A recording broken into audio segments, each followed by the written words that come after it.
the summary of the next passage. The ridge continued in the same how it was before. Okay, there were great cornices on the right side. There were great cornices on the right side. Steep rock sloped on the left side. Okay, right side பார்த்தீங்கன்னா பெரிய பெரிய பனி பாலங்கள் இருந்தது. Left சைடில் பார்த்தீங்கன்னா இந்த rock வந்து அப்படியே செங்குத்து அப்படியே கீழ் நோக்கி அப்படியே போயிட்டே இருந்தது அப்படின்னு சொல்கிறாங்க. The ridge curved away to the right side. அந்த ரிட்ஜ் இருக்கு இல்லையா, அதாவது ridge means a top place of a small hill, small mountain அப்படின்னு சொல்லலாம். ஒரு சின்ன மலை, ஒரு சின்ன குன்றோட மேல் பகுதியை தான் ரிட்ஜ் அப்படின்னு சொல்லுவாங்க. The ridge curved away to the right side. அவங்க இருக்காங்க இல்லையா ஒரு பிளேஸ், அது அப்படியே அந்த ரைட் சைடில் கர்வ் ஆகிடும். அப்படியே மேலே ரைஸ் ஆகலை, அப்படியே சைடில் அப்படியே ரைட் சைடில் கர்வ் ஆகிட்டு வளைஞ்சி போகுது அப்படின்னு சொல்கிறாரு. Okay, they had no ideas that where the top was. They were unable to find out the top of the mountain. Okay, it made some confuse for them to find out the top place of the Everest. Next, when Hillary cut one amp, there seemed another one great amp than that one. So அந்த லெட்ஜில் அவர் என்ன பண்ணுறாரு, அந்த ரிட்ஜில் ஒரு hump ஒரு அப்படியே ஒரு cut பண்ண உடனே ஸோ அதனுடைய ஒரு பெரிய ஒரு ஹம்பாக என்ன பண்ணுது அங்கே அப்பியர் ஆகுது. ஸோ இது என்னன்னா அவங்களுக்கு ஒரு மிகப்பெரிய ஒரு கன்ஃபியூஷனை கொண்டு வருது, எங்கே தான் அந்த டாப் இருக்குன்னு தெரியல. Okay, next, the time was passing. There was no time, time was passing, but the ridge seemed never ending. Time போயிட்டே இருக்கு, அந்த ரிட்ஜ் வந்து எண்டே இல்லாமல் அதுவும் அப்படியே மூவ் ஆகி போயிட்டே இருக்கு. ஸோ இப்படி இந்த பேசேஜோடைய சம்மரி நம்மளுக்கு எக்ஸ்பிளைன் பண்ணியிருக்காங்க. Next passage, our original zest had now quite gone. Okay, they lost their original zest. Zest means interest அப்படின்னு சொல்கிறாங்க.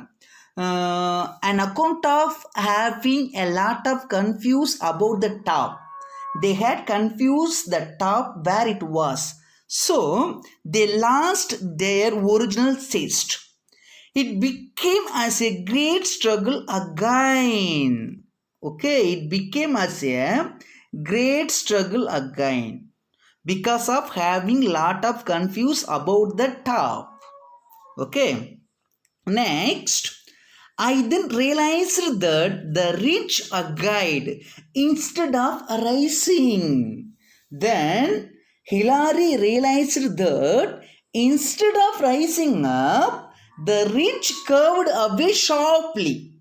Okay, next, they saw a narrow snow ridge going up to the top.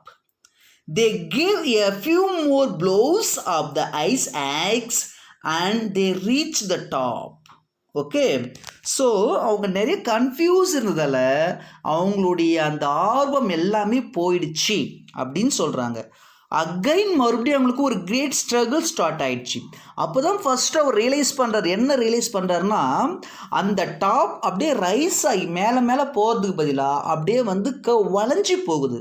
அங்கே பார்த்தீங்கன்னா there was a narrow snow ridge, ஒரே ஒரு சின்ன small ridge தான் இருக்குது.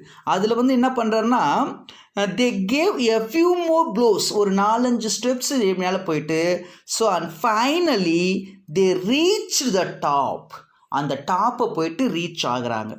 Okay, next passage. In previous passage we studied that and finally they reached the top of the Everest. Now the next paragraph.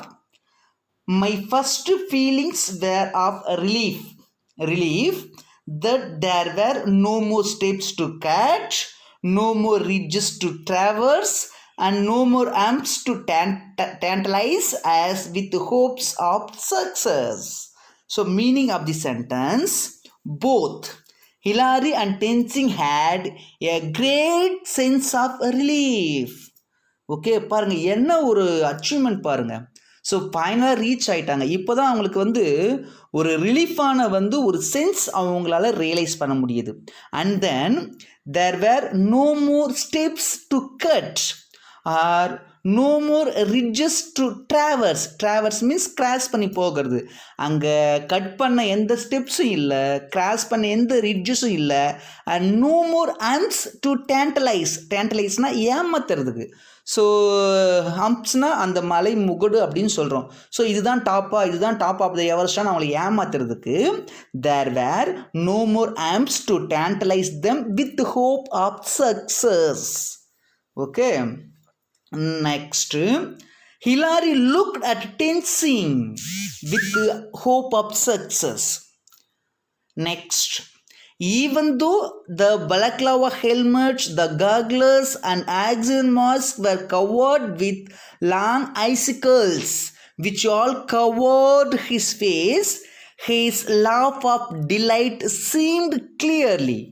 அவருடைய அந்த helmet, அந்த பலக்லாவா என்ற helmet, அந்த காக்லஸ், அந்த கண்ணாடி, ஆக்சிஜன் மாஸ்க்கு, இது எல்லாத்தையுமே அந்த ஐசிக்கல்ஸ், அந்த ஸ்னோஸ் எல்லாமே கவராக இருந்தாலும் கூட அவருடைய அந்த லாஃப் ஆஃப் டிலைட், அந்த சந்தோஷமான அந்த ஒரு சிரிப்பு தெளிவாக தெரிஞ்சுது அப்படின்னு சொல்கிறாங்க. Okay, both of them shook hands with each other because they got success.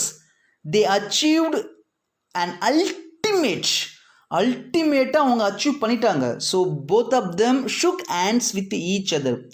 Tenzing put his hand around his shoulders. அவங்களுடைய ஷோல்டரை அப்படியே தழுவி அவருடைய கையை வைக்கிறாரு. And they thumped with each other. Okay, அவங்க அந்த வெற்றிக்கான நம்ம அந்த சைன் பண்ணோம் இல்லையா, நம்மளுடைய கட்டை வரலையே அப்படியே ரைஸ் பண்ணி காமிப்போம் இல்லையா, ஸோ அது போல் காமிச்சுக்கிறாங்க. தென் the time was around 11:30 AM. So எப்போ அவங்க போயிட்டு அந்த டாப் ஆஃப் தி எவரெஸ்ட்டை ரீச் ஆகுறாங்க அப்படின்னா 11:30 AM வந்து அவங்க ரீச் ஆகுறாங்க. they spent their valuable time almost for 2.5 hours. 2.5 மணி நேரம் அங்கே டைம் அவங்க ஸ்பெண்ட் பண்ணுறாங்க. they felt that it seemed like a lifetime. Okay, ஒரு வாழ்நாள் ஃபுல்லாக அவங்க அங்கே டைம் ஸ்பெண்ட் மாதிரி அவங்க ரியலைஸ் பண்ணுறாங்க.